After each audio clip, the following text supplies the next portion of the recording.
ገብርኤል ኃያል መላከ ሰላም መላከ ብስራት የምታወጣ የእግዚአብሔርን ሕዝብ ከሚነድ እሳት ፍቅር ተስሏል በልባችን ፊት ቆመናል ባርክን ብለን ገብርኤል ኃያል መላከ ሰላም መላከ ብስራት የምታወጣ የእግዚአብሔርን ሕዝብ ከሚነድ እሳት ፍቅር ተስሏል በልባችን ፊት ቆመናል ባርከን ብለን የጽናታቸው ዝናው ሲሰማ ከዚያች ባቢሎን ከሞት ከተማ ሕፃናት ሳሉ በራ እምነታቸው ቆመ ተገኘ መካከላቸው ገብርኤል ኃያል መላከ ሰላም መላከ ብስራት የምታወጣ ከሚነድ እሳት ፍቅር ተስሏል በልባችን ፊት ቆመናል ባርከን ብለን ውሃው ሲዘንል ቢያስደነግጥም በጋኖቹ ውስጥ ቢነዋወጥ ጸንተው ዘመሩ ልጅና እናቱ አንተ ስትደርስ ከዚያ ከሳቱ ገብርኤል ኃያል መላከ ሰላም መላከ ብስራት የምታወጣ ከሚነድ እሳት ፍቅር ተስሏል በልባችን ባርከን ብለን ቂርቆስም ጸና ሞትን ሳይፈራ አንተ ስላለ ከነርሱ ጋራ አትፍሪ አላት ስለምን ትፍራ አምነው ድል ነሱ ያንን መከራ ገብርኤል ኃያል መላከ ሰላም የእግዚአብሔርን ሕዝብ ከሚነድ እሳት ፍቅር ተስሏል ከልባችን ፊት ቆመናል ብለን እኔም አምናለሁ አድነኝ ብዬ ቆመህ አማልደኝ ከቸር ጌታዬ ክፉን ዘመን የማልፍበት ጽናትን ስጠኝ ድልን ሳበት ገብርኤል ኃያል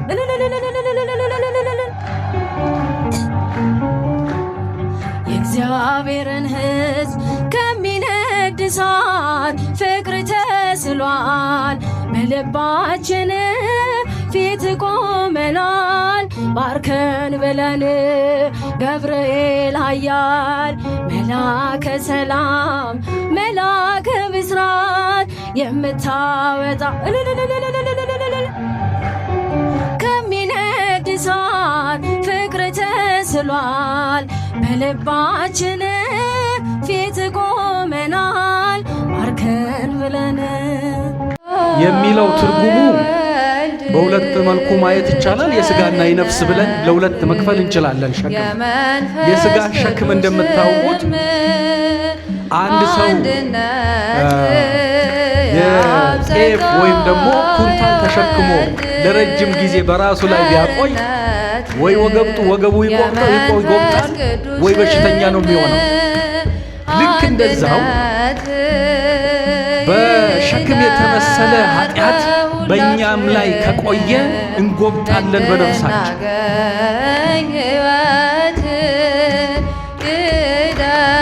ጎባጣ ያረገናል፣ እንታመማለን፣ ህመምተኞች፣ በሽተኞች፣ የነፍስ ቁስለኞች እንሆናለንና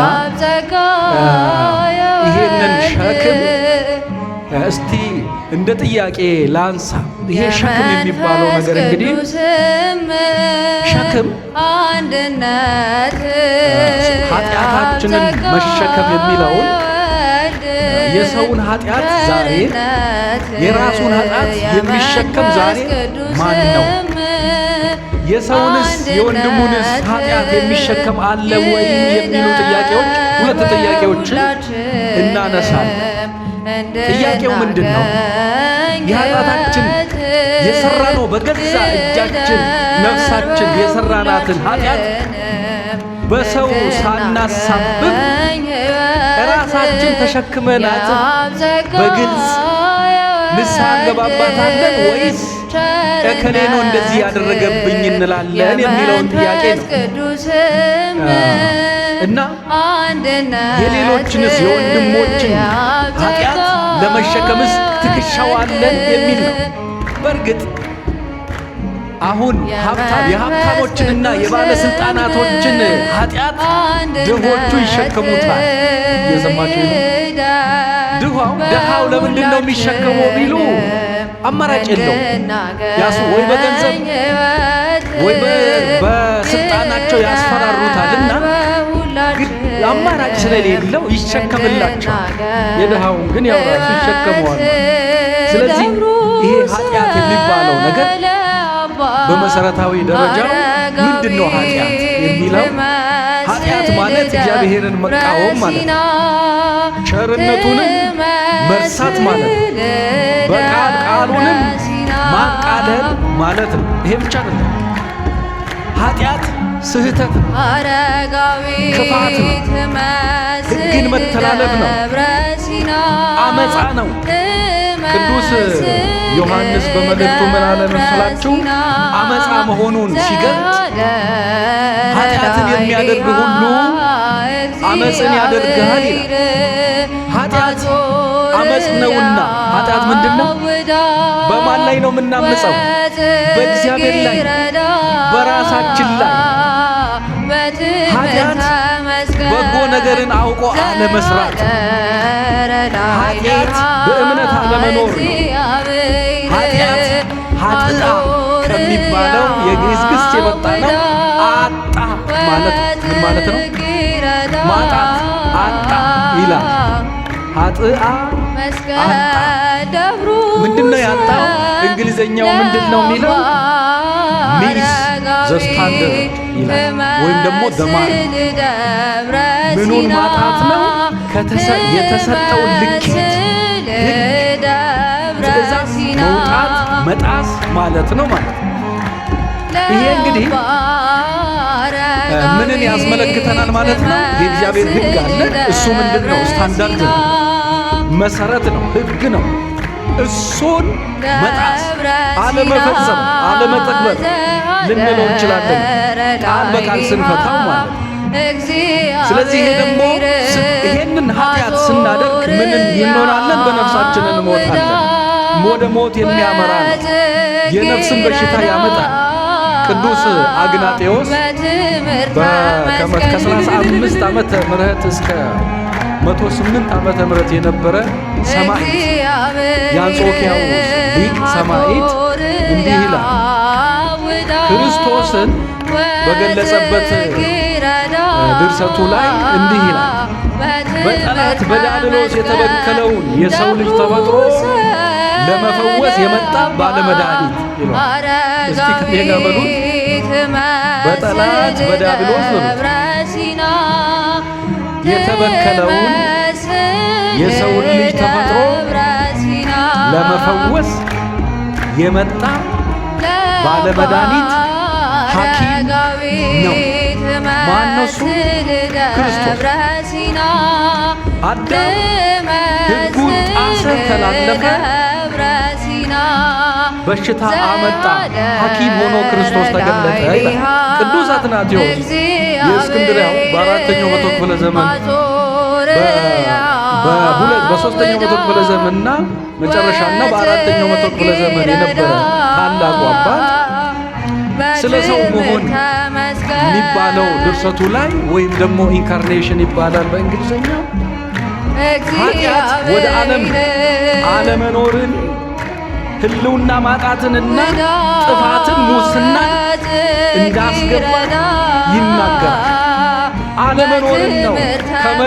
ከመኖር ወደ ከህይወት ወደ ሞት ያመጣን ኃጢአት ነው ይላል ቅዱስ አትናቴዎስ። የህልውና ሁሉ ምንጭ ከሆነው ከእግዚአብሔር ጋር በመራቅ የሰው ልጅ ወደ አለመኖር ወደ ከንቱነት ተመልሶ የተጓዘበት መጓዝ የጀመረበት ነው ይላል። እንግዲህ አዳም እግዚአብሔርን ሲበድል ምንድነው ያጣ? ኃጢአት አጣ የሚለው ተርጉመናልና ምንድነው ሰው ኃጢአት ሲሰራ ምንድነው የሚያጣ ነው? ከአዳም ሕይወት ትንሽ እስቲ እንጥቀስ። ምንድነው የሆነው? አዳም ኃጢአት ሲሰራ ወደቀ። ውድቀት ድቀት አዳም እንላለን። የአዳም መውደቅ የአዳም መውደቅ ማለታችን ደግሞ ምን ማለታችን ነው? ኃጢአት ያመጣው ማለት ነው። አዳም ከምንድነው የወደቀው? ከመውደቁ በፊት ምን አይነት ሰውነት ሰብዕና ነበረው? አንደኛ በነፃነት የሚኖር በእግዚአብሔር መልክ በእግዚአብሔር አርአያ የተፈጠረ ሰው ነው። ሊቁ ቅዱስ ጎርጎርዮስ በሃይማኖተ አበው ላይ ሰውን በራሱ አምሳል ከመፍጠር የሚልቅ ምን ትምክህት አለ ይላል። እኛ ማንን እንመስላለን? እግዚአብሔርን እንመስላለን። ይሄንን አምሳል ሌሎች ፍጥረታት አልታደሉ፣ እኛንን የታደልነው። ከዚህ በላይ የሚያስመካ ነገር የለም ማለት ነው። አዳም እንግዲህ ምን ነበረ? ከመውደቁ በፊት የዓለም ገዢ የፍጥረታት ሁሉ ዘውድ ነበረ። እግዚአብሔር ደግ አባት ለልጁ የሚያስፈልገውን አዘጋጅቶ እንደ ምድር እግዚአብሔርን አዳምን ከመፍጠር ሲፈጥረው ሁሉን የሚኖርበትን ምድር የሚበላውን ምግብ የሚኖርበትን ሁሉ ነገር አዘጋጅቶ ነው የፈጠረው። ፍጥረታት ስለ አዳም በእንተ አዳም ተፈጥሯል። እየሰማችሁ ነው? ሰማዩ ስለ አዳም ነው። ምድሩ ስለ አዳም ነው። እጽዋቱ ስለ አዳም ነው። ውሃው ስለ አዳም ነው። ፀሐዩ ስለ አዳም ነው። እየሰማችሁኝ ነው? የፍጥረታት ማዕከል የፍጥረታት ዘውድ ቁንጮ አድርጎ ነው የፈጠረው። መዝሙረ ዳዊት ላይ መዝሙር 138 ላይ ለዚህ ነው ቅዱስ ዳዊት ምን አለ? ግሩምና ድንቅ ሆኜ ተፈጥሬያለሁና አመሰግንሃለሁ፣ ነፍሴ እጅግ ታውቀዋለች አለ። እጅግ ጥሩ ነበረ፣ ድንቅ ሆኖ የተፈጠረ ነበረ። በቅዱሳን እጆቹ ነበረ የሰውን ልጅ የፈጠረው እግዚአብሔር። መላእክት ያልነበረውን ክብር ምስጢረ ክህነት የሚባል የነበረ ያለው አሁንም ያለው ነበረ ሰው። ከዚያ ይሄን ሁሉ ያችን ስታንዳርድ ያልናትን መስፈርት ወይም ሕግ ትእዛዝ የሚባለውን ነገር በጣሰ ጊዜ አዳም ምንድነው የሆነው? የሞትን አይነት ሁሉ ነው የሞተው ይላል። ሞተ ህሊና፣ ሞተ ስጋ፣ ሞተ ነፍስ። ሞተ ህሊና ምንድነው ቢሉ ልቦና እጦት፣ የክፉ ሐሳብ ተገዢ መሆን፣ ህሊናው መታወክ፣ መንፈሱ መረበሽ፣ ስነ ልቦናዊ ቀውስ። ይሄ ህሊና ከባድ ነው። ህሊና ኃጢአት ሲበዛበት ምን ይሆናል? ይሞታል። ቅዱስ ጳውሎስ በዕብራውያን መልእክቱ ምዕራፍ 9 ላይ እንዳለ ምንድነው ያለው? የክርስቶስ ደም ከሞተ ሥራ ህሊናቸውን ያነጻል ነው የሚለው። ከምን ስራቸው? ከሞተ የሞተ ህሊና በክርስቶስ ደም እንታደሳለን እንነጻለን እንጂ ኃጢአት ህሊናን ይጎዳል። የሞተ ህሊና አይጸጸትም፣ ለጸጸት ሩቅ ነው። አዳም ድቀት አገኘው እንላለን። እንግዲህ መውደቅ ኃጢአት በመስራቱ ከልዕልና ወደ ትህትና፣ ከክብር ወደ ውርደት፣ ከህይወት ወደ ሞት፣ ወደ ሲኦል ነው የወረደው አዳም። ከእግዚአብሔር ነው የተለየው። ከራሱ ጋር ነው የተጣላው። ከባለቤቱ ጋር ነው የተጣላው። መጨቃጨቅ ሆነ፣ ጭቅጭቅ ጀመሩ ነው የሚለው። እንግዲህ ኃጢአት ሲሰሩ ስለዚህ ከፍጥረታት ሁሉ ጋር ነው የተጣራው። ምንድነው የተባለው? ዘፍጥረት 3:16 ላይ እንደምታስታውሱት ምድር ካንተ የተነሳ የተረገመች ትሁን ተባለች። ምድር ተረገመች። ቅድም ስለ ሰው ሁሉ የተፈጠረ ያልነው ማለት አዳም ጸጋው ተገፈፈ። ያ የልጅነቱ ጸጋ ራቆቱን ሆነ፣ ራቆቴን ሆኜ አለ።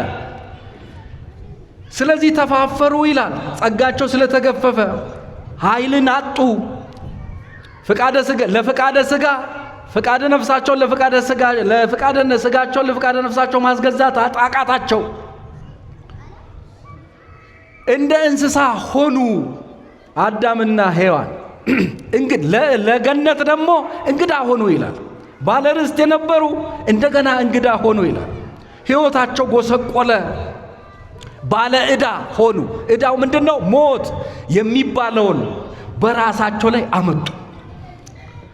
ይሄ ሞት የተባለውን ዕዳ መክፈል አልቻሉም። የኃጢአት ውጤት አዳምን ያደረገው ሕያው የነበረ ሰው ዘላለማዊ የነበረ ሰው በገዛ እጁ ሞትን በራሱ ላይ ጎትቶ አመጣ። እግዚአብሔርን መምሰሉን አጣ። በአጠቃላይ የአዳም ውድቀት የአዳም ኃጢአት ያመጣበት ምንድነው? በሞተ ሥጋ ላይ ሞተ ነፍስ፣ በርደተ መቃብር ላይ ርደተ ሲኦል ገሃነም እንላለን።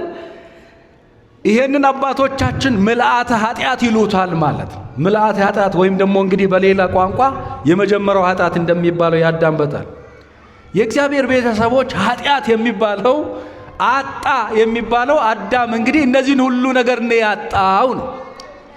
እኛ ከእግዚአብሔር ጋር ግንኙነታችን የተሻለ የሻከረ እንዳይሆን ኃጢአትን ማስወገድ ይገባናል። እንግዲህ ወደዚህ ወደ ሸክሙ እንመለስና የቃሉ መነሻ በዕብራውያን 12 ላይ ያለውን ነው ያልወረደው ሸክም የሚለውን ማነሳላችሁ። እንግዲህ ይላል የእግዚአብሔር ቃል እነዚህን የሚያህሉ ምስክሮች እንደ ደመና በዙሪያችን ካሉን እኛ ደግሞ ሸክምን ሁሉ ቶሎም የሚከበንን ኃጢአት አስወግደን ይላል የእምነታችን ራስ ፈጻሚውን ኢየሱስን ተመልክተን በፊታችን ያለውን ሩጫ በትዕግስት እንሩጥ ይላል። ስለ ቃሉ እግዚአብሔር አምላክ ተመሰገነ። ሸክምን ሁሉ ቶሎ የሚከበንን ኃጢአት ሸክም ብሎ ኃጢአት ይላል ማለት። ስለዚህ መሰረታዊ ቃሉ በእግዚአብሔር ቃል ላይ አለ ማለት ነው። እኛ እንግዲህ አሁን ይሄንን ለሕይወታችን የሚሆነውን ነገር ያልወረደው ሸክም ሲባል እንግዲህ ንስሐ ያልገባንበት እንደማለት ያለ ነው። ንስሐ ያልገባንበት ሸክም እንግዲህ በመንፈሳዊ እይታ በሁለት መልኩ ልንሸከም እንችላለን። ቅድም እንዳልኳችሁ አንደኛ የወንድማችንን ሸክም መሸከም ነው። የሌላውን ይሄ ምን አብነት አድርገን ነው ሰውን ኃጢአቱን የምንሸከመው? ሰው ሲበድለን እንሸከማለን፣ ኃጢአታቸውን እንችላለን ማለት ነው። በገላትያ ምዕራፍ 6 ላይ ቅድም ባነበብኩላችሁ ላይ ወንድሞች ሆይ ሰው በማናቸውም በደልስ እንኳ ቢገኝ መንፈሳውያን የሆናችሁ እናንተ እንደዚህ ያለውን ሰው በየዋህነት መንፈስ አቅኑት ይላል። ደካማ በኃጢአት የደከመውን የጎሰቀለውን ሰው አንተ ደግሞ እንዳትፈተን ራስን ጠብቅ፣ ከእናንተ እያንዳንዱ የአንዱን ሸክም ይሸከም ከቻለ ማለት ምንድን ነው? ለመሻገር ኃጢአትን ተሸፋፍነን ትንሽ ሰውየው ልብ እስኪገዛ ንስሐ እስኪገባ ድረስ ከተሸከምነው ከእግዚአብሔር ጋር ልናስታርቀው እንችላለን። ከፈረንበት ግን ልንሰብረው እንችላለን ነው። ይሄ ማለት ምን ማለት ነው? እንግዲህ በሮሜ መልእክቱ እንዳለው በእምነት የደከመውን ተቀበሉት፣ በሐሳቡም ላይ አትፍረዱ የሚል ቃል አለ። ሮሜ 14:1 ላይ ደካማውን ሰው መፍረድ ብቻ ሳይሆን ራሱን እስከሚያገኝ ድረስ ልንሸከመው ይገባናል የሚለውን። ለምን? ፍቅር የኃጢአትን ብዛት ይሸፍናል ተብሏልና።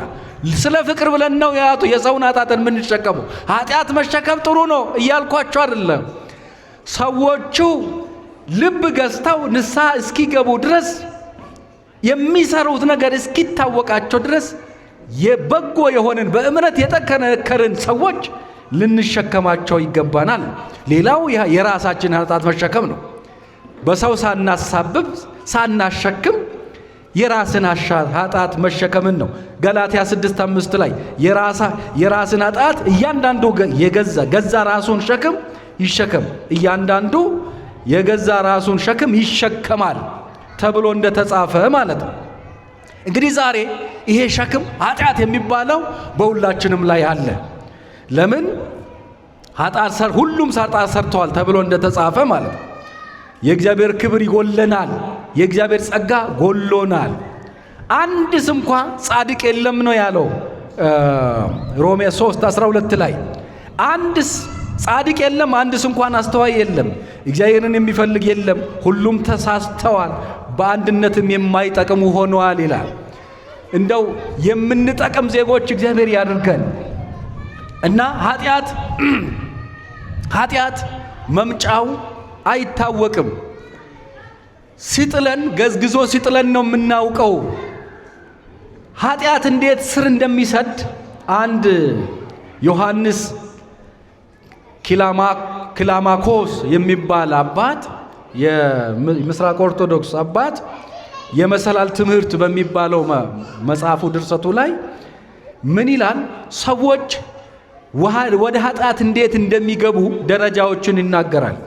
ደረጃ በደረጃ አንደኛ ክፉ ሐሳብ ነው መጀመሪያ የሚጀምረው። ይሄ ሐሳብ ቀላል ሐሳብ የሚመስል ወይ በምስል መልክ ወይ በሆነ በንግግር መልክ ወይ በጆሮ ይገባል። ያ ከገባ በኋላ ይሄ ራሱ ኃጢአት አይደለም ይላል እሱ። እኛ ግን ኃጢአት ነው የምንለው። ለምን? ኃጢአት በሶስት መልኩ ይሰራል። በሐልዮ፣ በሐሳብ፣ በነቢብ፣ በመናገር፣ በገቢር፣ በድርጊት ይፈጸማል ነው የምንለው እኛ። ሰው ስላሰበ ሐሳቡን ስላሰበው ኃጢአት ንስሐ ካልገባበት ኃጢአት ይሆንበታል ነው። ወደዛኛው ሐሳብ እንዳንሄድ ነው። ወደ ሴት አይቶ የተመኛት በልቡ ምን አደረገ ይላል ወንጌል። ምን ይላል? አመነዘረ ይላል አይደለ? ማየት እይታ ራሱ ጌታ በቃሉ ይሄንን ካለ ሰው ፍትወት፣ ምኞት፣ ገደብ የለሽ የሆነ ፍትወት ኃጢአት ነው። ሁለተኛው ያ እንግዲህ ወደ አእምሮአችን ይገባና እናስተናግደዋለን፣ እናሰላስለዋለን ይላል። ከሱ ጋር እንጫወታለን ይላል። ሁለተኛው ደረጃ። ሶስተኛ ድርጊቱን ለመፈጸም እንፈቅዳለን ይላል። አራተኛ ያንን ድርጊት ድርጊት ምንድነው? የተለመደ ባህሪ ይሆንብናል ይላል። በልማዱ ምን እንሆናለን? እንገደድና ወደ ድርጊቱ እንጎተታለን ይላል። የመጨረሻው ምን ያደርገናል? ይሄ ነገር ስር የሰድና መንፈሳዊ ሕመም፣ ደዌ፣ የነፍስ በሽታን ያመጣል ብሎ ይናገራል። ኃጢአቶች እንግዲህ ገና እሳቤው ላይ ነው መቆም ያለባቸው። እሳቤው ላይ ካልቆሙ ሄዶ የገዛ ልምድ ይሆንና መጥፎ ሱስ ይሆንና ደጋግሞን እንድንሰራ ያረገን፣ በአንዴ እንኳን እንድናቆም አያረገንም ማለት። በቅዱስ መጽሐፍ ላይ እንደተባለው እንግዲህ የኃጢአት አይነቶች አርእስተ ኃጣዊ የሚባሉ 3 ትልልቅ ኃጢአቶች አሉ። አንደኛው ስስት፣ ሁለተኛው ትዕቢት፣ ሶስተኛው ፍቅረ ነዋይ የሚባሉትን ታውቁታላችሁ። ጌታችን በገዳመ ቆሮንቶስ ድል የመታቸው ማለት ነው። እነዚህ የኃጢአት አይነቶቹ ዘርዝረን የምንጨርሳቸው ነገሮች አይደሉም፣ ግን ለአብነት ያህል ነው የምንጠቅሳቸው። ይሄ ስስት ማለት ምንድን ነው? ያልሰጡትን መሻት ማለት ነው። ንፍገት ማለት ነው። ሆዳምነት ማለት ነው። የሰውን መመኘት ስስት ይሄ ነው። ትዕቢት የሚባለው ደግሞ አምላክ ይሆናለው የሚለው ነው። ይሄ ከፍተኛ የሆነ የኃጢአት ርዕስ ዋና ከሚባለው አንደኛው ነው። ጠቢቡ ሰለሞን እንዲህ ይላል በመጽሐፈ ምሳሌ ምዕራፍ 21 ላይ ትዕቢተኛ ዓይንና ደፋር ልብ የኃጢአት እርሻ ናቸው ይላል።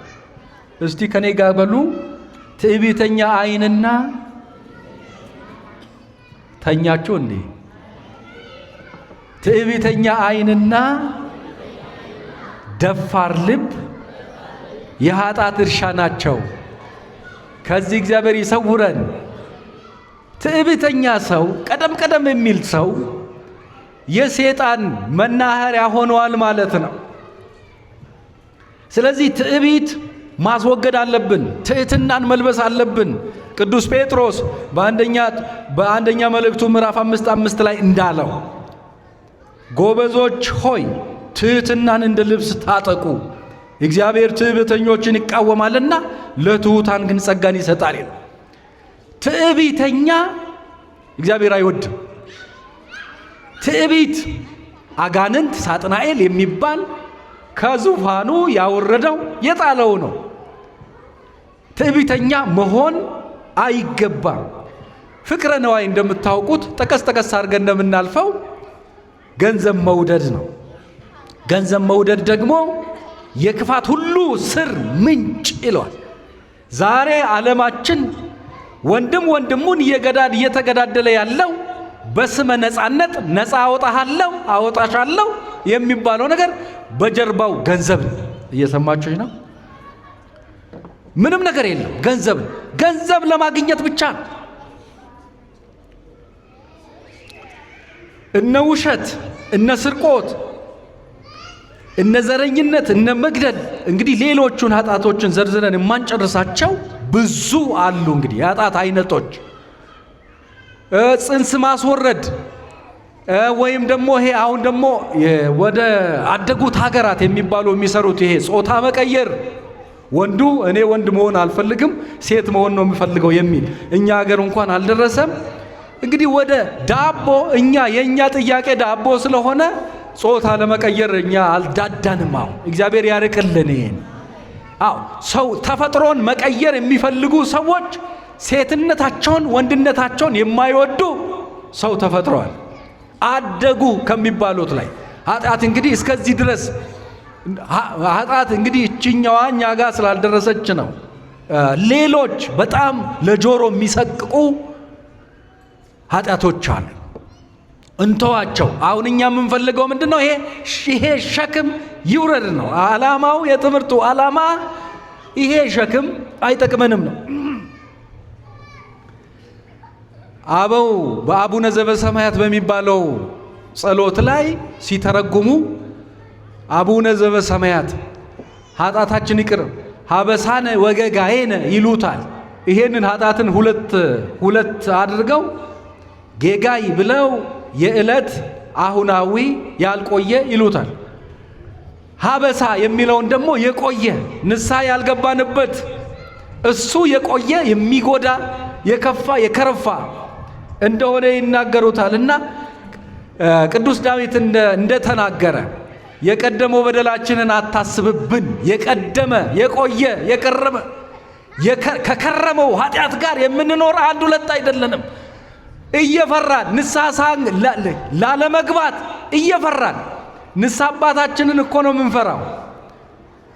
ለጓደኛችንን ሲያስወራን የማያስፈራን ንስሐ አባት ጋር ቁም ነገሩ ጋር እንድንፈራ እንድንርበተበት መፍትሄ ስለምናገኝ ወደዛ እንድንቀርብ አያረገንም አጋንንት።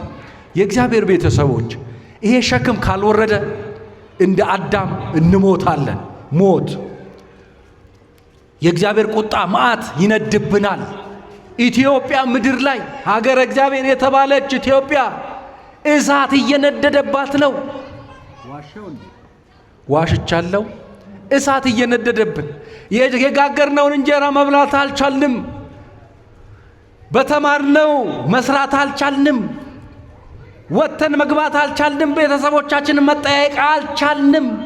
ሬሳ በየቀኑ ሬሳ መሰብሰብ፣ ሞተ፣ ተገደለ፣ አስገደለ፣ ተገደለ። ይሄ የሆነበት ምክንያቱ ምንድን ነው? ኃጢአታችን ቅድመ እግዚአብሔር ስለደረሰ ነው፣ ስለበዛ ነው፣ ሸክሙ ስለበዛ ነው የምለው። በመጽሐፈ ኢያሱ ምዕራፍ 7 ቁጥር 1 ላይ ሕዝበ እስራኤላውያን የእግዚአብሔር ቁጣ በእስራኤል ላይ ነደደ ይላል። ለምንድን ነው ይሄ ነገር የሆነበት? ምክንያቱ ምንድን ነው?